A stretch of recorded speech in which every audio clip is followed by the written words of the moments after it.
Muchísimas gracias, Plácida. Bueno, comentaros un poquito la trayectoria de Plácida. Bueno, es natural de Albacete. Plácida es doctora internacional en Historia de Arte por la UNED en 2023, con una calificación de sobresaliente cum laude en su tesis Paralelismos artísticos fronterizos en colonización agraria, estudio de casos españoles y portugueses. Recibió el título honorífico de Premio Extraordinario de Doctorado a nivel nacional por la UNED en 2024. Posee varias publicaciones en revistas de impacto, participaciones en congresos nacionales e internacionales y además ha realizado estancias de investigación en la Universidad de Oporto. Además es investigadora asociada a la Universidad de Alicante y miembro del Instituto de Estudios Albacetenses. Perdonad, que estoy con un resfriado bastante grave. La borrachera de ayer. Además, pues una larga trayectoria formativa en posgrado, con 3 másteres de especialización en investigación por la UNED, docencia por la UCLM e Historia Militar de España en el Instituto Universitario Gutiérrez Mellado. A nivel docente, además, desempeña desde hace 5 años la labor de profesora en los grados de Historia, de Arte y Geografía e Historia en el Centro Asociado de la UNED en Albacete, donde continúa la finalización de su segundo grado en Geografía e Historia. Dada la atracción por la esgrima histórica, que practica desde 2012 en la Sala Caballeros de Albacete, le condujo a fundar un proyecto propio, su propia sala chinchillana, Núñez de Lochas, en 2023. En ella imparte clases de esgrima barroca, en especial con un firme compromiso divulgativo a través de seminarios mensuales bajo una metodología científica y experimental.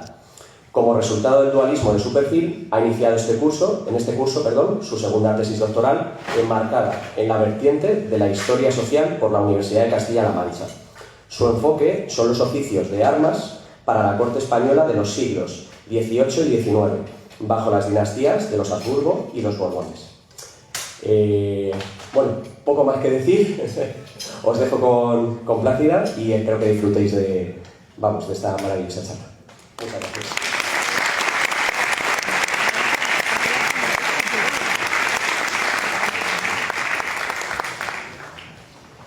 Agradecer de antemano, como siempre, ya lo dije ayer, pero hoy lo vuelvo a reiterar, el gran apoyo por parte de la Asociación Cultural Esgrima Histórica de Toledo, todas las instituciones públicas que han hecho todo lo posible para que podamos disfrutar este fin de semana tan completo, tanto en Santa Cruz de Retamar como aquí, en un enclave tan histórico y tan importante, en el cual, bueno, pues siempre creo que aquí compartimos la gran referencia con el Museo del Ejército y para mí es una gran oportunidad y estoy encantada de estar aquí con todos vosotros y el hecho de que me hayáis invitado tanto para dar clase como para esta conferencia para mí cuenta muchísimo y en fin, espero que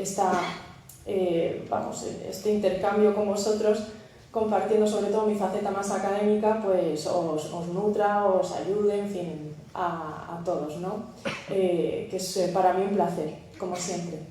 Bueno, ¿por dónde empezamos? Damas de armas tomar es un título muy corto, muy sugerente, pero muy genérico, ¿no? Porque podríamos aquí hablar y eternizarnos, echar horas y nos faltarían hasta vidas para hablar de muchas de las carismáticas mujeres que de algún modo u otro llegaron a estar enclavadas o practicantes de la esgrima, ¿no? Pero mi labor hoy, más divulgativa, lógicamente, porque no me voy a poner muy exquisita, si me lo permite, en términos académicos, lo que vamos a ver hoy es un poco abrir las miras, ¿no? Porque no se esperen que vaya a hablar de biografías, cosas que todo el mundo conocemos, sino ver una serie de puntos clave que yo considero que nos podrían ayudar a todos a entender el papel de la mujer, ¿no? Bien, siguiendo un poquito este índice, lo he puesto también en bilingüe, dado que el carácter internacional del evento, que eso es una buenísima noticia, pues también está muy presente.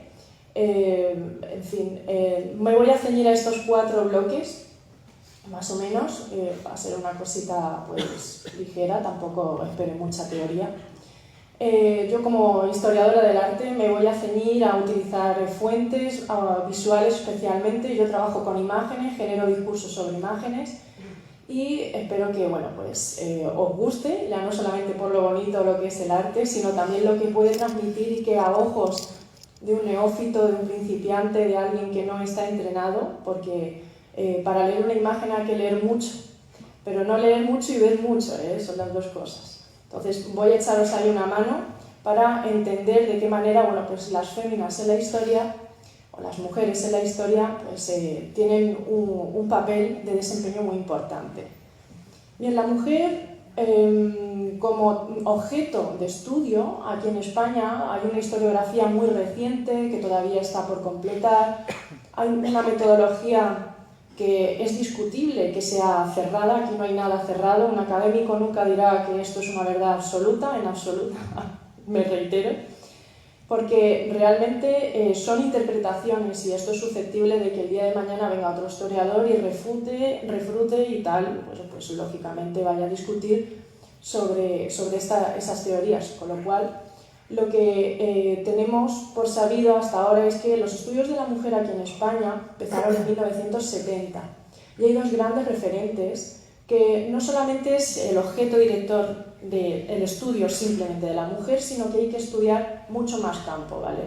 La sociedad es muy rica, no nos podemos circunscribir a estudiar un objeto, a aislarlo de todo su entorno, porque si no, no se entendería muy bien el papel que cumple, ¿no?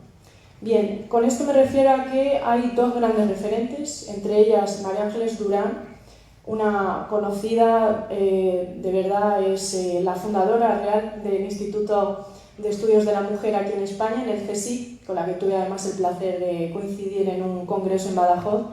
Y también hay otra muy importante que además ha colaborado mucho aquí en el Museo del Ejército, tengo entendido que es Vicenta María Márquez de la Plata, la marquesa de Casa Real.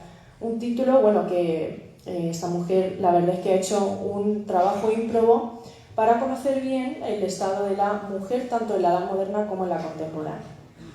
Bueno, yo en esta conferencia voy a intercalar imágenes que van desde la Edad Media, porque podría retrotraerme a más allá de los fenicios, ¿vale? Para hablar de la mujer, pero me voy a circunscribir, como es lógico, a un tramo cronológico desde la Edad Media hasta lo más contemporáneo. Bien, la mujer siempre ha estado presente en nuestro día a día, no solo como madre, no solo como esposa, como hermana, ¿vale? Todo lo que viene a estar circunscrito a lo que es el hogar. Pero la mujer realmente desempeñó un papel mucho más allá. Tenemos un papel económico, un papel también político. El económico es quizá uno de los más importantes, pues era la que regía la casa, era la oikonomía, el trabajo y la dirección del oikos, que es un término griego que significa casa, pero no es la casa que conocemos hoy. Esto implica que la mujer sea estudiada en categorías históricas muy selectas, ¿no? Yo omito todos los movimientos porque veremos ahora casos en los que no necesitaron movimientos sociales como ahora los tenemos para hacer cosas que ellas hicieron de una manera totalmente independiente.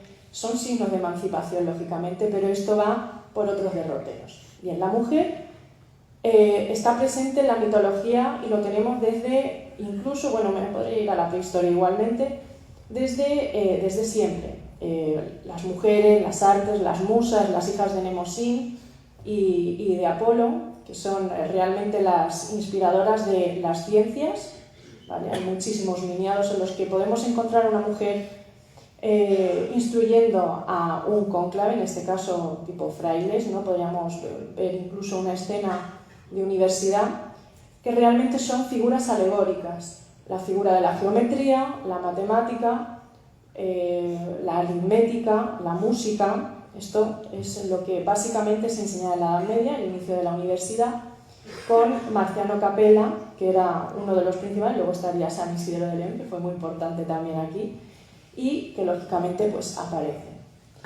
Y ya no solamente en las ciencias, sino también en las artes.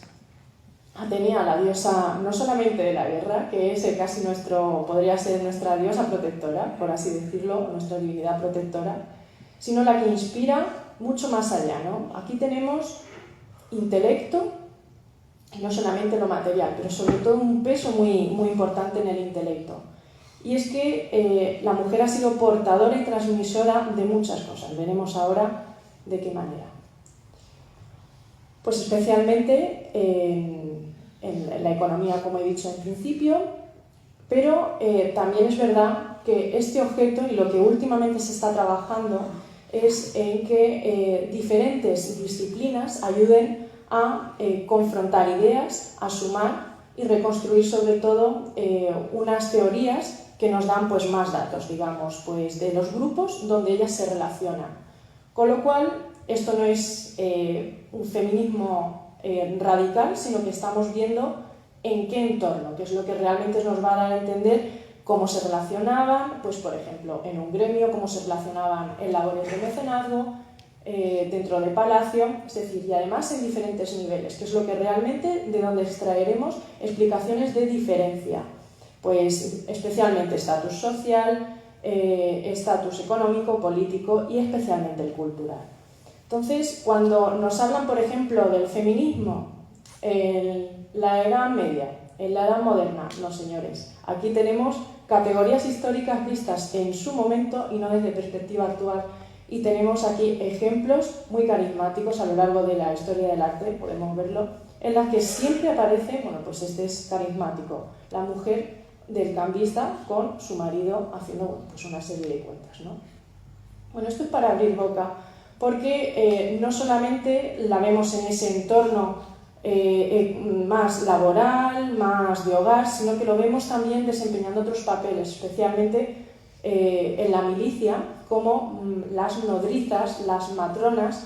Parece que no, pero aquello era muy importante. Ya saben que la gran mayoría de los ejércitos eran casi como ciudades andantes y tenían que llevar consigo pues no solamente sus habituallamientos, su munición, sino que también iban con su familia.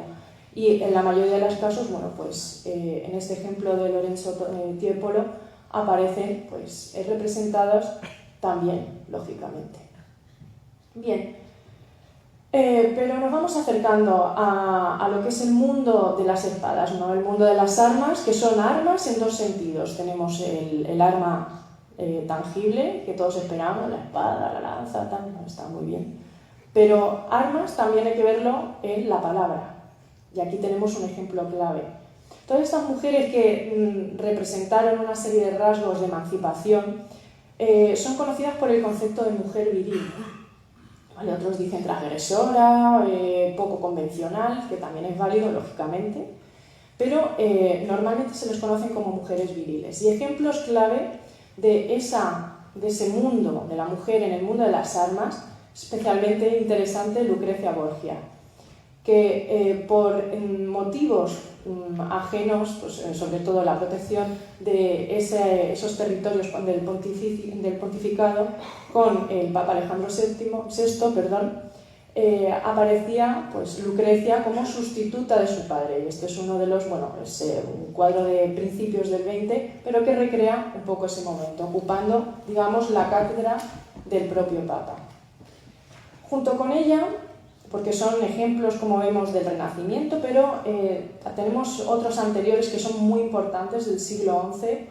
A la gente de medieval le va a gustar. Aquí Matilde di Canosa, la gran duquesa de la Toscana, cumplió también su cometido no solamente con la palabra, sino también con las armas. Fue importantísima para entender cómo el papel de Italia, tal como lo conocemos hoy, es, porque gracias a ella, tanto relaciones diplomáticas como de estrategia militar, pudo poner, pues sobre todo en una mala situación, al Sacro Imperio Germano, que entonces con Enrico IV tenía intención de comer terreno, por así decirlo, a todo el pontificado. Esto siempre, esta mayoría de rifirrafes, por si así dicho coloquialmente, se deben pues, a pugnas dinásticas, sobre todo por temas de herencia. Pero bueno, ya nos vamos acercando a figuras icónicas, especialmente Juana de Arco. Todos tenemos en vista a Juana de Arco, ¿no? Una iconografía que une lo femenino, pero especialmente resalta la masculinidad, porque son realmente elementos muy sugerentes el ver a una mujer retratada, además en un retrato ecuestre.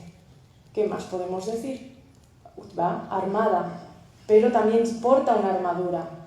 Tiene además un ademán diferente, ¿no? No es femenino, es diferente, ¿no? Va a la guerra, supuestamente.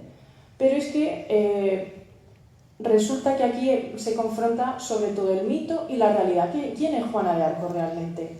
Tenemos que en la mitología, todo lo que es la leyenda urbana, surge justo post-mortem, una vez que fallecen estas grandes figuras y nos venden esta figura idealizada. Pero realmente tenemos a una Juana que en 1429, además Clement de Fouquet, bueno, mi francés llega hasta donde llega, resultó paradigmático pues, hacer un pequeño garabato, además, en unos protocolos del Parlamento de París con este aspecto, que seguramente sería el más fidedigno a la realidad y no a lo ideal, ¿de acuerdo? Esto es importantísimo porque todos, cuando cogemos internet, que ahora está todo muy fácil, de acceso, pues hay que saber mirar y confrontar lo que realmente tenemos pues directamente en nuestra mano, básicamente, ¿no? Entonces, esa abanderada de Jesús con su espada, que es básicamente como la verían en su momento, bueno, pues pasa a una idealización bestial, ¿no? Bien, dentro de lo que estamos viendo y cómo se trata en los estudios de la mujer, hay un gran problema, y es que todos tienden a confundir que es estudios de género, cuando es una mala traducción del inglés de gender, y que realmente son estudios del caso de la mujer, no es tal, ¿vale? Pero, como digo, no es solamente el objeto, mujer, lo voy a estudiar totalmente aislado, sino que ahora vamos a ver cómo de alguna manera dentro de los diferentes grupos de áreas de investigación que marco aquí, junto con los casos de mujeres, vamos a ver que no eran solamente ellas, sino que iban acompañadas, ¿de acuerdo? Bueno, tenemos desde el mecenazgo, ámbito de grandes esferas palaciales, hasta, por ejemplo, sitios y ámbitos de la sociedad que en una estratigrafía, digamos, social, es muy importante, y que no solamente tenemos que quedarnos con Juana de Arco, gente que realmente, bueno, incluso reinas, ¿no? Aquí tenemos que echar un ojo a estratos sociales diferentes. No digo el más bajo desde una perspectiva marxista, sino más bien pues, el conjunto de gente, porque realmente era así. Y se están averiguando muchos datos de interés, especialmente en gremios, que es donde realmente me apasiona el tema, junto con la milicia, que son más escasos, la educación y la sanidad, y luego, bueno, pues mezclan un poquito de duelo y teatro, porque hay un componente dual entre ambos. Bien, pues comenzamos por ejemplos con los gremios. Dentro de los gremios, pues prácticamente nos remontaríamos, porque a nivel de documentación, esto me sirve de apoyo visual, pero hay mucha documentación que hay que transcribir, porque esto parece que es coger el legajo y empezar a leer como si fuese la letra una Times Roman, ¿no? Pues no, hay que dedicarle un tiempo y entrenar el ojo. En muchos protocolos, sobre todo legislación municipal y especialmente normativas gremiales, aparecen pues, numerosas referencias a la mujer, junto con el hombre, que es realmente el que tenía pues, la potestad, ¿no? de llevar una serie de control pues, en todos los sentidos, ¿no? Pero a la hora de figurar como titular, se sabe que desde la Edad Media, en el siglo XII, me podría aventurar, pero especialmente hacia 1260, en París, en Inglaterra, incluso casos más concretos como York, aparecen ya mujeres como titulares o como acompañantes en los gremios. Esto es muy interesante porque todos pensamos que dentro de una armería es como una fragua de Vulcano, ahí entra todo el mundo y son solamente chicos. No, había también mujeres. ¿En qué? Pues especialmente en labores de diseño, los sastres para tomar medidas, esas armaduras, pues lógicamente a quienes van a llamar.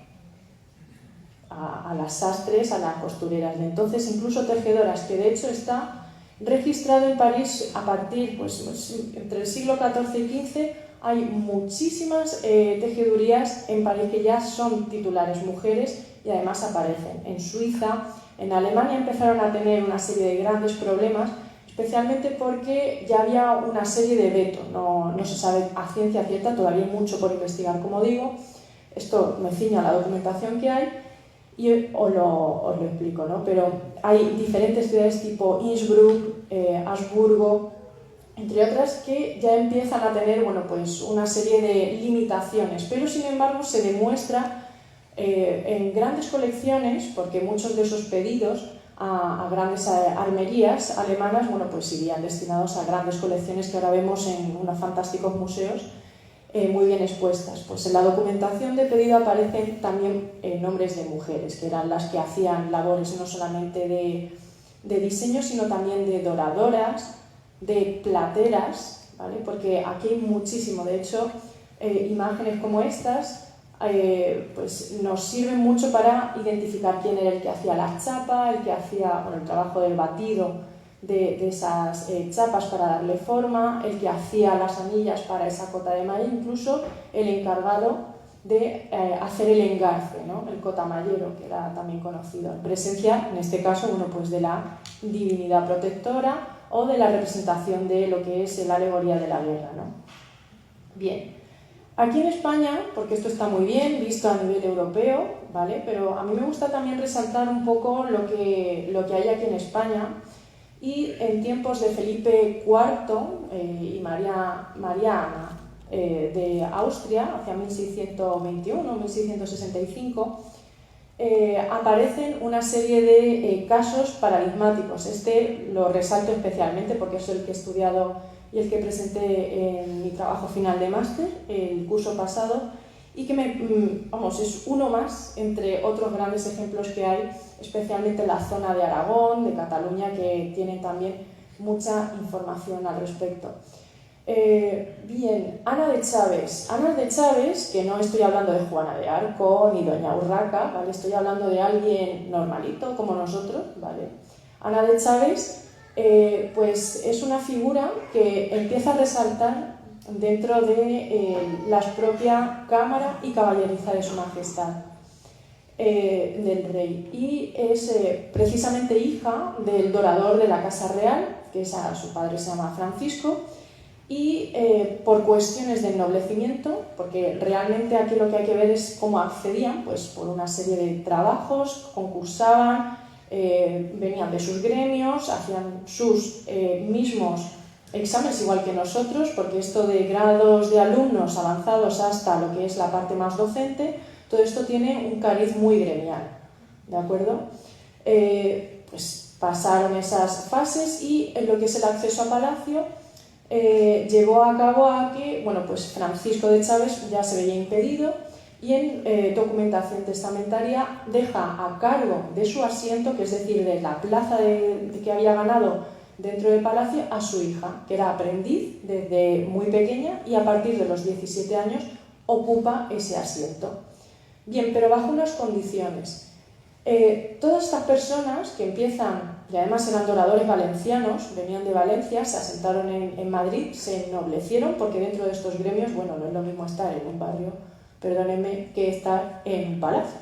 Entonces esto da un plus no solamente a su linaje profesional, que es el ligado al gremio, sino también al vital. Entonces hay una serie de condiciones, que Ana de Chaves con 17 años se ve ocupando un asiento, tiene una serie de prerrogativas para vivir en palacio, tenía una habitación en la zona de aposentos, tenía acceso a casa de botica, tenía sus dietas para alimentación y manutención, todo cubierto. Vale. Hasta aquí todo muy bien, ¿eh? Parece que el siglo XVII se portaba. Era casi como las residencias de ahora. Pues tenía ahí una serie de prerrogativas muy buenas, pero la condición era que con 17 años en adelante, bueno, pues durante su proceso de soltería tenía que buscar a alguien con quien casarse y poder heredar y mantener ese asiento. Esto es como cuando vemos los reyes, ¿no? Dice, yo quiero que mi hija lleve una dote, pues el condado de X, ¿vale? Por poner un ejemplo. Pues en este caso era, en vez de el legado del condado, sería ese asiento. De esta manera, Alonso Palín, que sería su marido, que también era adorador en el caso de la Cámara de la Reina, porque aquí cada uno era la Cámara de Majestad, de la Reina, de los infantes, aquí había para todos. Resulta que toma esposorios con Alonso Palín y en ese proceso tan breve de soltería, ella se gestiona y el papel, especialmente de su abuela paterna, de su abuela paterna, Madalena de Espinosa, que es la que realmente registra, como digo, el papel de la mujer no es solamente este, sino que hay muchos más. Aquí nos demuestra que la soltería estaba muy bien hasta cierto punto porque seguía sujeto a una serie de condiciones, pero en la viudedad, que es importantísimo, ya había mujeres que ejercían el papel incluso de cabeza de familia. Esto es determinante, porque si no es por ese apoyo, probablemente Ana de Chaves no habría mantenido ese estatus y sobre todo el asiento heredado de su padre, porque esto de heredar asientos en palacio no era cosa mínima. Entonces, bien, pues, visto la parte de gremios, nos metemos, yo creo que a más de uno le suena, gente, compañeros de la zona de Navarra, País Vasco, les suena bastante. Catalina de Arauso, la conocida monja alférez, bueno, es una vida bastante turbulenta, pues transgredió todo lo que le habían impuesto realmente. Venía de una gran familia, ennoblecida, pero le llevó toda la contraria. Dijo, pues bueno, ¿qué os voy a contar? Porque ya sepáis un poco de ella. Y bueno, tiene un largo historial de criminalidad por la península, pero especialmente en ultramar. De hecho, de las poquitas noticias que se tenía de ella, pues se sabía de cuando ingresaba en algún hospicio, pues herida, malherida, lógicamente, porque estaba siempre guerreando a la mujer, por todas las calles. Además, el aspecto del duelo en Sudamérica es importantísimo. Allí no había tanto control como aquí. La Inquisición aquí penaba y de hecho limitaba el portazgo de armas, ni a mulatos, ni esclavos, ni judíos, ni moros, y olvidaos de enseñar a nadie porque iba detrás la Inquisición. Estaba, pues, lógicamente vetado. En Sudamérica, el hecho de mulatos, todo lo que es el mestizaje, que es muy rico, pues ahí había salvedades. Y en el caso de Bolivia es impactante la cantidad de muertes que había en duelo, pero una cosa impactante. ¿Quién está a favor de Carranza? ¿Quién está a favor de Pacheco? Pues con esas tonterías empezaban y se liaban entre ellos y se mataban, Incluso se sabe ejemplos de que había incluso muertos en mitad de plazas de 30, incluso 40 personas. Impacta, aquello era horroroso. Bien, entre la milicia y el duelo tenemos otro ejemplo que es este retrato de Madame de Saint-Valmont, una lorenesa, no solamente francesa. Además el cariz de Lorenesa es importante resaltarlo porque fue una región francesa, como saben, históricamente muy castigada y muy debatida entre Francia y el Imperio Sacro-Germano, posteriormente Prusia, que pues tenía a los loreneses locos perdidos, a los pobrecicos míos, los tenían bastante castigados. Pues esta mujer, que realmente se llama Albert, desempeñó un papel carismático. Como mujer viril tenía un gran intelecto, una gran formación, venía de una familia noble, tenía un estatus, unas facilidades educativas que no solamente era para saber gestionar, sino también sabía principalmente montar.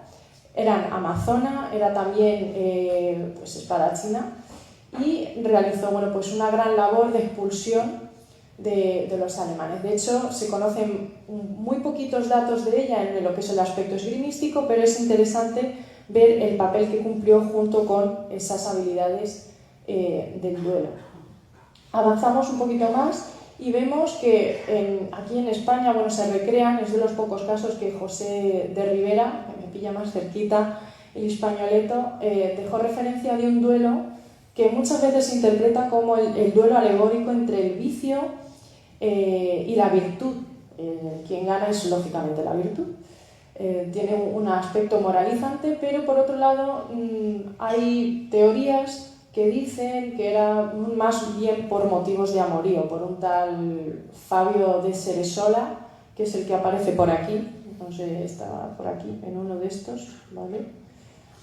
Frente a la soldadesca, que bueno, pues tiene lugar este duelo. Esto es más bien idealizado, ¿de acuerdo? Que pudiesen llevar las manos no lo sabemos, pero aquí queda representado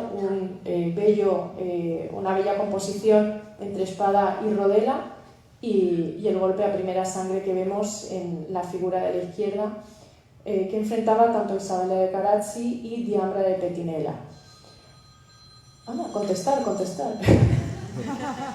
Si es importante. Bien, el duelo lo vemos desde un punto de vista realista, o sea, es fatídico, ¿eh? Esto de los duelos es fatídico, lo vemos como muy lejano, pero esto era fatídico. Pero en la parte teatral, pues había que desinhibirse también un poco, porque estaba al orden del día y hay obras como El querido Molière, menos mal que no bebe de amarillo, que no sé si sabéis la anécdota, Molière, vale, perfecto. Iba de vestido de amarillo y falleció ese mismo, qué mal rollo. Molière dejó una impronta literaria y teatral maravillosa, que yo os animo que veáis, es divertidísima, y hay pequeñas láminas como esta, en la que representa al burgués gentilhombre, que además es una comedia muy, muy interesante porque confronta tanto las dificultades que tiene el hombre, que es también muy importante porque hay estudios del hombre, y también de la mujer, y es un poco ver de manera jocosa pues yo no sé tirar, tú sí que lo sabes, y entonces al final es la representación de me ha tocado, mira por dónde, ella también sabe, ¿no? Pero nos volvemos un poco a la parte dramática. Tenemos estampas como esta de nuestro querido Goya, que representa lo más duro, lo más cruento. De hecho, ya saben que a partir de Goya es casi como una narrativa histórica de qué es lo que pasaba a finales del siglo XVIII, inicios del XIX. Como vemos, el duelo está desde siempre y esas cuestiones de honor pues tenían mucha importancia, ¿no? Pero hasta cierto punto. De hecho, el salir de fiesta, por ejemplo, o ir de carnaval también tenía sus graves problemáticas, como vemos en este caso de Girón, que acaba, pues lógicamente, en muy mal planteamiento. Bueno, nos vamos a cuestiones de corte, porque los motivos pueden ser que no me guste cómo vistes, un mal ademán, ahora que todos parece que no somos tan susceptibles. En aquella época una mala mirada era susceptibilidad de duelo, incluso de desafío, ¿no? Había una serie de fases para llevar a cabo ese duelo, pero en casos de palacio las cosas, que podría seguir la rima de que van despacio, no, aquí van un poquito deprisa, en cuestión de duelos, y más entre mujeres. El caso de Mademoiselle Maupin, ¿vale? Es una carismática noble que se dedicó a ser actriz. Tiene un largo recorrido, sabía pues prácticamente de todo, era una mujer cultísima y sabía esgrimir. De hecho, representó en un par de obras la figura, o creo que recordar que era Palas, Atenea Palas, una Atenea guerrera, y tenía que hacer lógicamente su juego de esgrima, una esgrima escénica que le sirvió de mucho, porque no era solamente para lo escénico, sino también para lo real, y de hecho estuvo enfrentada, porque se dice, ¿vale? Hay mucho por probar, porque esto de mezclar realidad y mito es una constante diatriba en estos asuntos. Llegó a enfrentarse a varios casos de hombres porque se rumorea que fuese lésbica. Entonces, bueno, pues se ve que por temas de seducción y demás se enfrentaba, como si fuese su propia, un caso más masculino, ¿no? Por otro lado tenemos aquí a la duquesa de Polignac, que también, bueno, desató, pues si ya no tenían bastante en Versalles, ¿la habéis visto alguno la serie de Versalles? O, bueno, pues él representa literalmente el día a día, constante camarilla, cotilleo, mal planteamiento, alguno luego aparecía al día siguiente envenenado, o bien se batía en el duelo. Pues en el caso de la mujer, en esta cosa somos un poquito más civilinas, vamos más por la sombra, no buscamos el enfrentamiento. Pues la duquesa de Polignac fue así un poco. Entró en Versalles con muy buen pie, casó con uno de los principales nobles porque ella venía de una familia que se había arruinado, y la gran mayoría en tiempos de Luis XV, que es más o menos la época de esta duquesa, entró en Versalles. Se hizo especialmente dama de compañía de María Antonieta, sí, creo que era María Antonieta, y esa amistad, por lo visto, se convirtió en algo más. Esa interpretación fue lo que llevó a que se estuviese constantemente batiendo en duelo, porque lógicamente es una cuestión de honor, y la reputación en Versalles era casi como pedirte el DNI, básicamente. Pero bueno, dejamos el 18, nos vamos a la contemporánea, que es quizá la que inspire parte de esta conferencia y todo lo que es el encuentro de hoy. Y doña Teresa Castellanos de Mesa y Castillo, y del Castillo puede ser también, es importante, ¿no? Resaltar como caso en España, el mejor documentado hasta ahora, gracias a Dios. La documentación del 19 está muy bien, lo podéis consultar vosotros mismos, en la Real Academia, en la hemeroteca digital.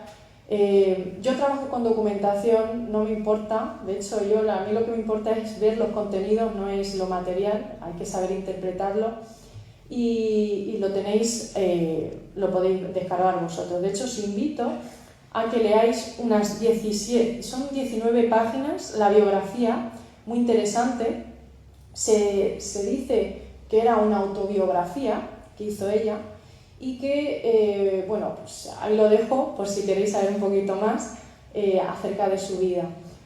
Su presencia, además en una época turbulenta, con la época de Isabel, parte de Fernando VII y también Isabel II, llevó a que Teresa, hija precisamente de Manuel Castellanos de Mesa, que era toledano precisamente, de aquí de la tierra, pues además era profesor, quiero recordar, de la Academia, Real Academia de Isla León en Cádiz, de esgrima precisamente, a nivel militar en el siglo XIX, sobre todo en el XVIII hay una serie de reformas e incluyen determinadas actividades como el baile, incluso la esgrima, que ya no tiene el cariz tan vivo como veíamos en la Edad Moderna, sino que se queda como en algo más gimnástico.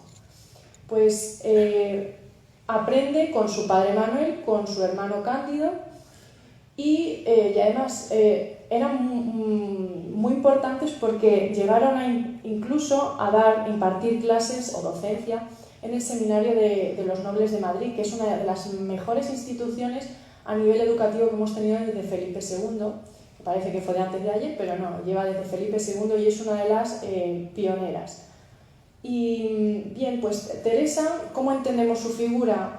Pues aprende de su padre, de su hermano. A partir de los años 30, 1830, 1835 aproximadamente, decide marcharse a Francia. No se sabe con qué motivos, pero se rumorea que tiene intención de ir a aprender de las mejores espadas europeas, pero es que coincide además con la Primera Guerra Carlista. Las guerras carlistas están las primeras guerras civiles que hemos tenido en la edad contemporánea de España, cruentísimas. Pues decide huir, digamos, ¿vale? Entre comillas, hay que demostrarlo, pero se podría interpretar como una búsqueda, un salvoconducto para continuar ella. Como vemos, no es una mujer que esté dedicada al hogar, sino una mujer que además está, animada por su propio entorno familiar. Este dato es importante. Emprende camino a Francia y se dedica a aprender todo lo que puede del maestro Roussel, de la metodología gimnástica de Clias, que era un gimnasta franco-suizo, además de los mejores métodos que había, e introduce al cabo de unos, por lo menos un par de décadas, retorna a España y funda, creo recordar que era el colegio de Nuestra Señora de Loreto en Madrid en 1847, su primera academia. Es la primera mujer y además que trae una metodología de gimnasia, sobre todo la introducción de la calistenia, con un sentido no solamente educativo, porque ya estaba dentro de los planes de estudio, sino también el plano de sanidad. Las primeras referencias a lo que es el cuidado, el autocuidado, sobre todo postural, orientado no solamente a la mujer, sino también abierto al hombre, incluso a los niños que tenían problemas de espalda o por cuestiones, esto ya empieza en el siglo XIX a tenerse en cuenta, y se introduce, bueno, le hacen una campaña espectacular de publicidad, es hija de quién es, pero también se ha forjado un nombre, no es lo mismo que te digan es hija de, a ser literalmente Teresa, no es la hija de Manuel, no, en castellano, no, es Teresa Castellanos directamente. Y hay una serie de tiradas periodísticas que dan muchísimas pinceladas de lo que solía hacer. De hecho, aquí comparto con todos un dato que a mí me llevó a sorpresa, medio sorpresa, porque si su padre era toledano, su madre era de Orihuela, oriolense, y además tenía una gran cercanía a Murcia. Gente de Murcia por aquí, ahí está. Bueno, pues tengo muy buenas noticias para vosotros. Por lo visto, no solamente tuvo sala en Madrid, sino también en Murcia en 1853. Y además en una plazuela, que le decían Plazuela de los Gatos, que hoy día ya no existe y que se corresponde con el actual Banco de España. Con las medidas del 19 muy posteriores, se derrumbó todo ese barrio y se volvió a reconstruir. Pues allí en Murcia, muy cerca de sus raíces, de Orihuela, abrió su centro ortopédico de calistenia y también enseñaba, lógicamente, esgrima. Y además se registra que sufría una serie de dolencias, de trastornos, de pase por problemas que ha venido muy bien por fortalecimiento muscular. Pues aquí se incluye la esgrima como actividad en el siglo XIX, que no me gusta mucho el término, pero bueno, hay que ser históricos, actividades o adornos. O sea, baile, teatro, gimnástica, esgrima, equitación, no es tan adorno, de ahí tiene una trascendencia, ¿no? Bien, pues ya para concluir, decir que la mujer no se entendería sin el hombre, formamos un tándem, aquí no va de aislar, sino más bien de ver cómo ambos pues conviven, cómo a lo largo de la historia pues vemos que son categorías históricas distintas, que hay que entenderlas en su momento y que no todo es ni tan blanco ni tan negro. Gracias a vosotros también hemos hecho muchas cosas, o sea que no hay que ver ni uno que sobresalga, no sé si me explico bien, pero hay que ser consciente de que muchas veces para actuar de determinada manera no necesitamos algo impuesto por arriba, sino que ya estamos nosotros mismos por tener voluntad y salir y hacer cosas por nosotros mismos. Así que muchísimas gracias, espero que os haya gustado, os haya servido y nada, un placer como siempre.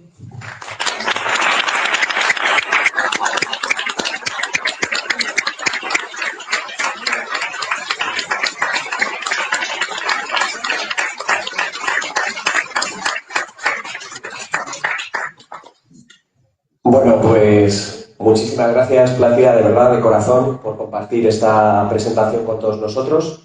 Y por último, nos gustaría dar las gracias también desde la Asociación Cultural de Esgrima Antigua de Toledo al Museo del Ejército, el cual nos ha brindado pues, la maravillosa oportunidad, primero, de dar a conocer el papel fundamental de la mujer en el mundo de la espada y, segundo, pues, de disfrutar de las instalaciones de un monumento histórico como es el Alcázar y su patio de armas. En representación del Museo del Ejército está con nosotros el coronel Lanchares. Por favor, si es tan amable de subir aquí con nosotros, pues queremos agradecerle el esfuerzo y la dedicación del museo con la asociación y con el 12º Reino de Castilla.